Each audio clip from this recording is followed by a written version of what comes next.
Hey Scrappy friends, welcome back. We are doing Stamp It Like It's Hot. It's the first Saturday of the month. It's actually the first Saturday of the year. So it's to Stamp It Like It's Hot. This month's prompt is to stamp onto a photo. So this is going to be my title page for Scotland 2023. So I am stamping directly onto the photo. I am using Ellie Studio. I'm using the large Jane alphabet outline stamps, and I'm going to use the large Jane number, the filler stamps for the number. What I've done to line up where I want it, make sure everything's lined up, is I've stuck the stamps to acetate to get the word and the number to make sure it'll fit, and then it doesn't all fit on my platform, so I've picked up just the word for now. I'm not sure how I'm going to do 23 because that goes off the edge. So I'll probably have to turn it and do it this way, but we'll figure that out in a minute. And then I've got Scotland here using the outline. Because we're stamping onto a photo, we're going to use stays on. I only have black stays on because I really do not like stays on. Don't like smell, don't like almond. So, yeah, so that's what we're going to do. Looks like the end's up a little bit, but everything else is flat. I think I've just maybe gone a bit heavy-handed when I pulled it off the sheet because it fits. Okay, so we're just gonna... These are the first time I've used these particular letters, as you can tell, because they're clean. So I just rubbed the stays on over to begin with. This is going to be really sticky and is going to move the photo. So I've got something to kind of go under the platform when I lift it to hopefully separate the stamps from the photo. So you've got the photo, which is this glossy surface, which the stamps already stick to. And then you've got stays on, which is super sticky, dries really quick ink, which is more or less going to bond the photo to the stamps. And I don't want it to move because I need to do multiple layers of ink. This really isn't stamping well at all. I've not conditioned the stamps, so I think I would have got a much better impression had I conditioned the stamps. And I think I'm taking too long as well because the stays on does dry really quickly. So I just think I need to work quicker. So giving it a good press all the way along. Holding my picture down. Oh, no, that's going to move. Oh, it moved. But everything else is done apart from the T. I know I had it on that line.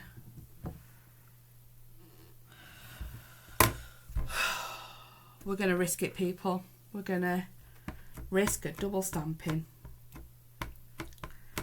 I've used the platform for things like that T not stamping properly, so it can go back in exactly the same position to stamp it.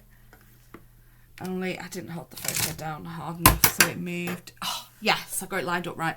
It's good, you see, because I used that line there on the paper as the line as to where it's going. So that's the Scotland. Cleaning the stamps, it stays on, so you need to do it pretty quick. So yeah, if you get this off, then you're incredibly fortunate. It stays on. Stays on, as it says, and it eats your stamps. Which is why you clean it as soon as you can, because it's solvent based, it's going to eat your stamps. That's not too bad, actually. So that's Scotland. Now, 2023 is going the other end. So we're going to turn this. We are also going to turn the paper so I can get the right line that was the distance from the edge. So hopefully, sorry, jump my hand out of the way then for go to stick together. So 1, 2, 3, it was that one. I think I had them on. Right, so this is how I did it, but I ended up not putting it in the same place, have I? So it's maybe going to end up slightly different. It's going to be about there.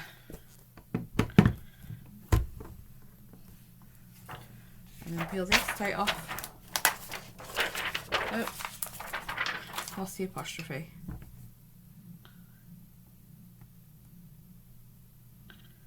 And I thought instead of faffing about with moving the 2 to get 22, 20, 23, I'd just do apostrophe 23, I thought it'd be easier. Right, so this is probably going to need a few more layers than the outline did. And to be honest, this is why I changed my mind and did the word as an outline, because this is going to be more difficult to stamp or get a clean image.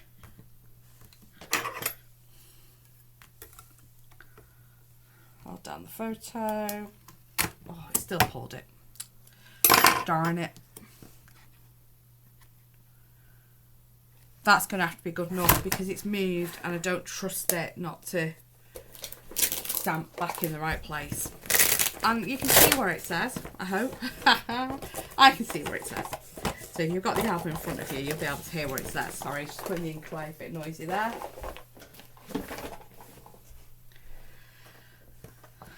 So, I mean, I did have the idea of stamping onto the acetate and just having the acetate as a layer over the photo.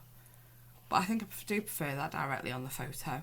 You can also, as well, and I've done this before when I've wanted it in white, because white stays on just awful, is I've actually used photo editing and typed the word onto the photo in my editing app, and then printed it with the word, you know, coloured it white, printed it, so when it's printing the photo it just doesn't print that section because it can't print white ink. So you then end up with the word directly on the photo. I did my journaling on the photo at that time as well when I did that layout, so that it was all printed on the photo onto the background. Right, let me put my stamps away and we'll get on to building the page. Okay, so collected some supplies. I am also in January taking part in a month-long hop called Baby Got Scraps. So with that, you can use a single 12x12 sheet. So I'm using a white background piece for my single 12x12, and other than that you can only use scraps or mini paper pads. Now my mini, I'm going for 6x8 because some of my scraps from my 12x12 sheets are bigger than this, so I'm going to take mini to be any paper pad that's smaller than 12x12. I'm taking an artistic license for that. I don't know if that's what was intended, but that's what I'm doing. This photo is printed on European A4, so our A4 is just shy of 30 centimetres, 12 inches.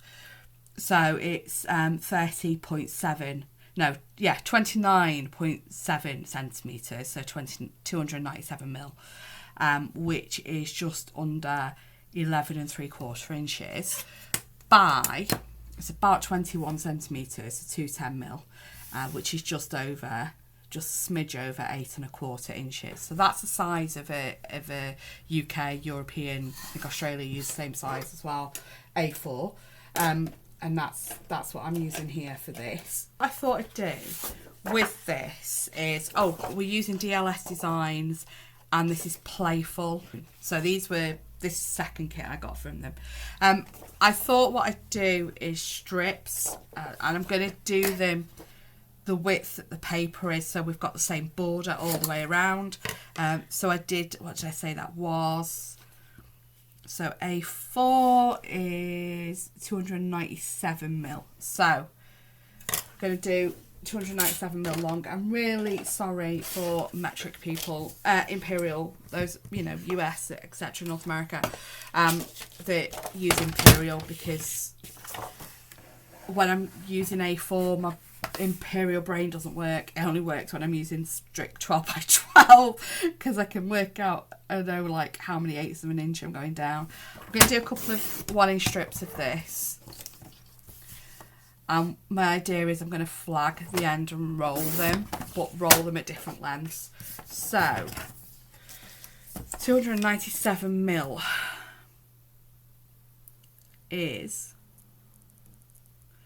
so that's 16, so that's 11 and a half, so that's 8, 9, 10, so it's 11 and 10 sixteenths, no, 11 and 11 sixteenths, yeah, 11 inches and 11 sixteenths, there we go, 11 and 11 sixteenths inches. That's why my A4 brain doesn't work in metric, because it's really little increments. I kind of don't think below eighths of an inch. It's really weird because card making I do metrics is easier because my cards are in sort of, you know, European A4 and such like sizes, and then scrapbooking I usually do imperial, but because of I'm using an A4 sheet, it kind of makes the imperial a little bit more difficult for me. So yeah, but yeah, 11 and 11 16th of an inch is the length of these strips, and I'm doing them 1 inch wide, which is going to get really awkward at the end. We're going to have to do one that isn't 1 inch wide. It's going to have to be 11 16ths. Let me do this one 11 16ths. So that's 8, 9, 10, 11. So that's 17 mil. That should then give me a strip that's a little narrower than the others to then do my narrow bits. This isn't a party, there's no birthdays. Oh, there was a birthday on this trip, my sister-in-law's birthday. So we're going to have a couple of balloons. I'm going to do a couple of 1/2 inch so that strip there doesn't look as odd. So it's not like all the same width, and this one being a weird width isn't going to look weird. And I need to trim the end stone twice because it needs to be that weird length. I also need a new trimmer because this, I don't know if it's because it's the age, it's warped or something, I don't know, but when I am using the arm, it's not perfectly straight, so it's straight to here and I have to lift it off there and make sure I'm just using this bit as a straight guide. Oh, this is going to take forever. Okay, so I need 12 strips if we're going all like that wonky one, and then 11 1 inch strips. So with these 1/2 inch, then that counts as one strip. So that's 1, 2, 3, 4, 5. So I need 7 more strips that are 1 inch. I'm going to pause. I'm going to cut those strips so you're not sat watching me just cut and try and do maths. Okay, so I've got almost all the strips here. I just need 2 more 1 inch strips. Now, I want some yellow. So I'm going to use this Playful Basics 6x8 pad to get my yellow. I'm going this way. So this isn't directional, so I am just going to take 2 1 inch strips of the 6 inch end. If it was directional, I'd have to go down the 8 inch and just trim it around the photo. I don't really need, there isn't 6 inches left at the bottom, is there? So actually, 1 strip will be enough. 1 strip will be enough. And then we're just, I'm going to have it so the strip starts there and the rest of it's down here. So we can just cut that. And it goes like that. And then like that. And we need 1 more of them. Like I said, all the rest of this is out of the scraps pile. So this is my scraps pile that I've got from the collection, from what I've created so far.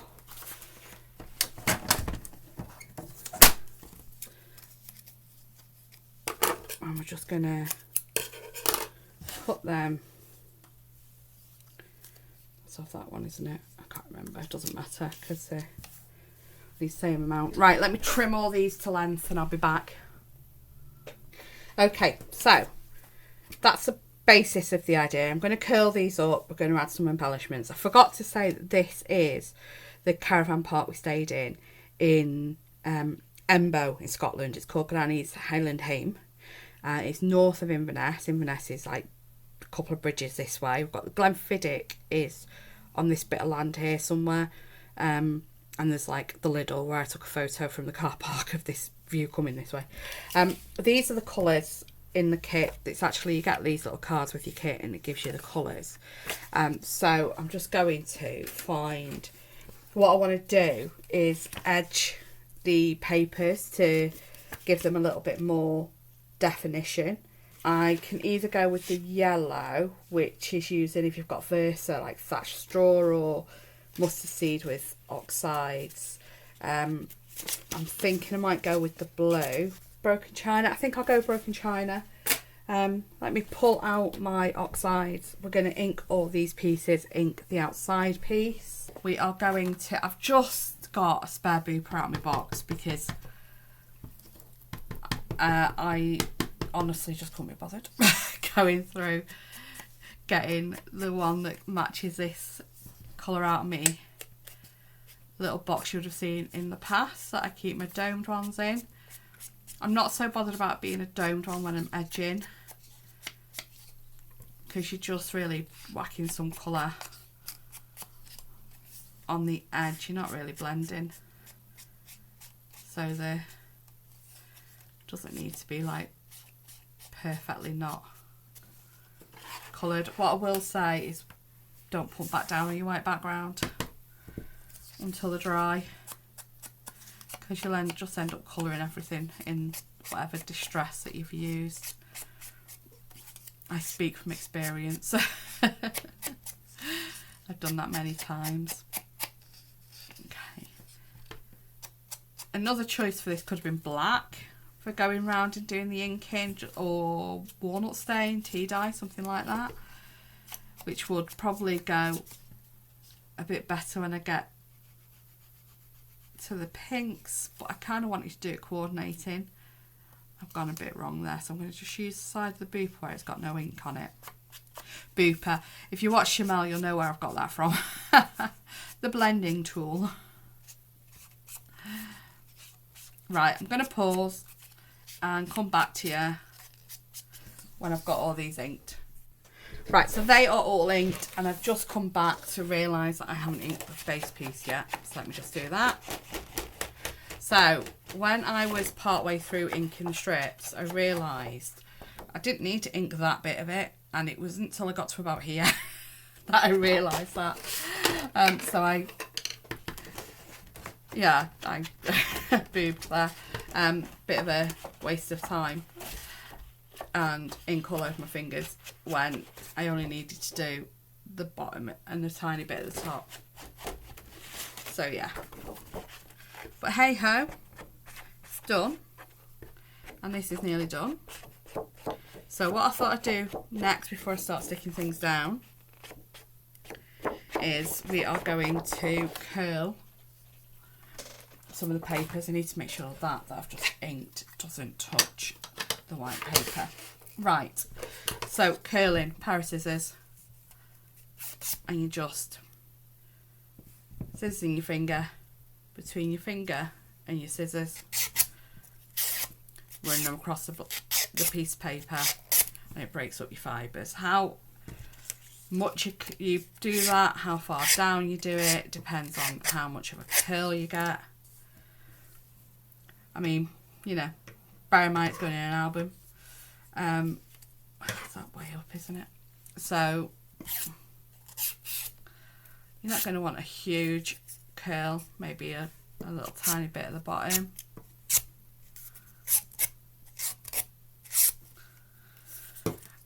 I might end up sticking these down.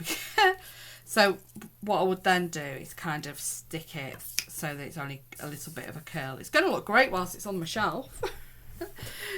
But the curls may actually get bashed in the album.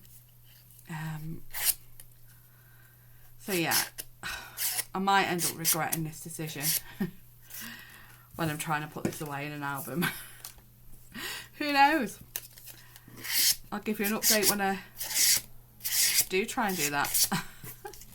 Right, so that's them all done. That's the first half of the page. That's 6 inches onwards. And I've done it where it's going to be 6 inches onwards because this is not quite as wide. So this is my narrower strip, which makes up for the fact that it's not a full 12 by 12. So let me just move these over. So I know that I'm starting at 6 inches with that. Works that way for them, works that way for that pile. So let's move that over. Let's bring this in. We're going to get my pencil. And we're going to just mark a couple of places at 6 inches so I know where I am. And we are going straight up the middle. I really need my nails doing again. Straight up the middle at the 6 inch marks. There we go. And this was my middle one. So I think this one we're going to go to about there. Now I've curled them first so that we can, because it's, you know, you can't curl them when they're stuck down. It's, or you can, but it's harder. However, we know that this just needs to be 297 mil rather than 12 by 12, which is 350 mil. So there, is it 8, 5, 6, yeah, 8. So we are going to go on the 6 inch mark, but we are going to use the metric side of the ruler. So I can go 4 mil down. And we've now swapped over. These are going to go that way because of where I've put my mark. So we're going to line them up at the top. Line up at the top. So we're now going in reverse to what I'd originally anticipated. I'm not sure I've done this quite right to get it the right distance from the edge actually. I might need to move everything over a smidge, because that's going to end up, that middle might be at 6, but this is going to come, I've rolled the wrong end of that. No, I haven't. It's that bottom. That's the top. I've just thought that's, it needs to be over this way a smidge, because that's going to be a full 6 inches that way. It actually needed to come in, so it needed to start here, so it ends there. Oh Helen, you wombat. Let me lift this up and we'll do that again. Needs to come over 1, 2, it needs to come over 3 mil, so it needs to be here. So come over about 1/8 of an inch ish. Okay, and then the last one for this end.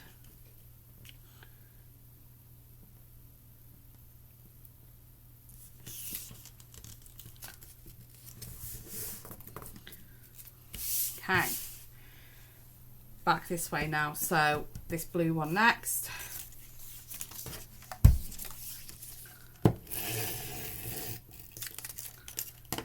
I'm going to turn this upside down, so we are layering up at the top,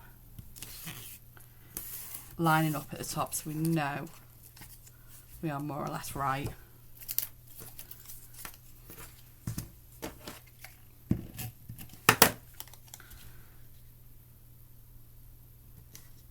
Oh, wrong end.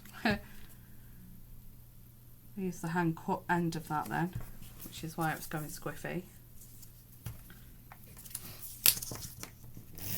Now again, Need to hold this one down to line this one up, and then the flowers, the balloons on the back.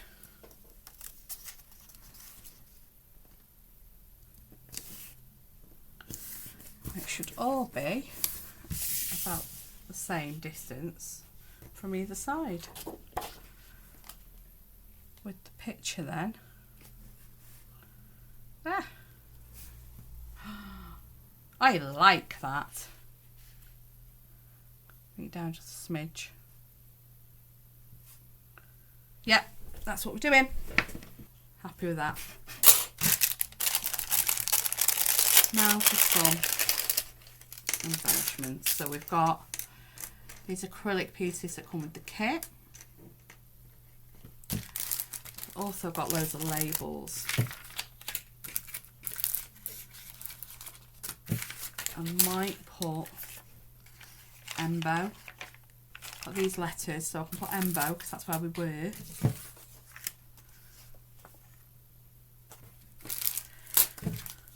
Let's get the embellishment pack out. So I want some of these labels.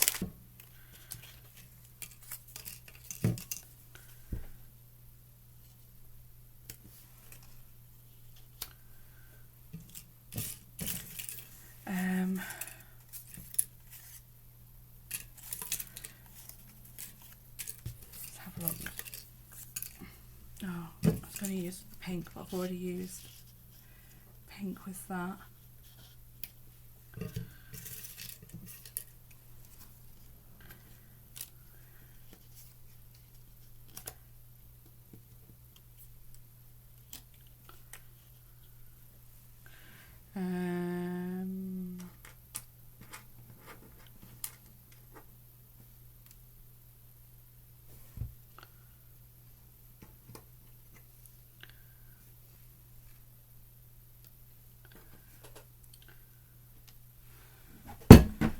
Like that.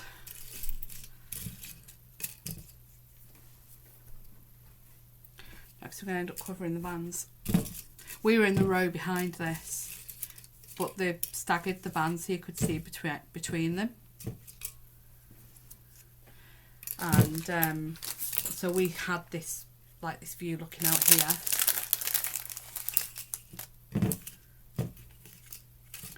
Just double checking there's nothing more yellow to add. No. Okay, I'm going to stick this down. Everybody remember how I left it.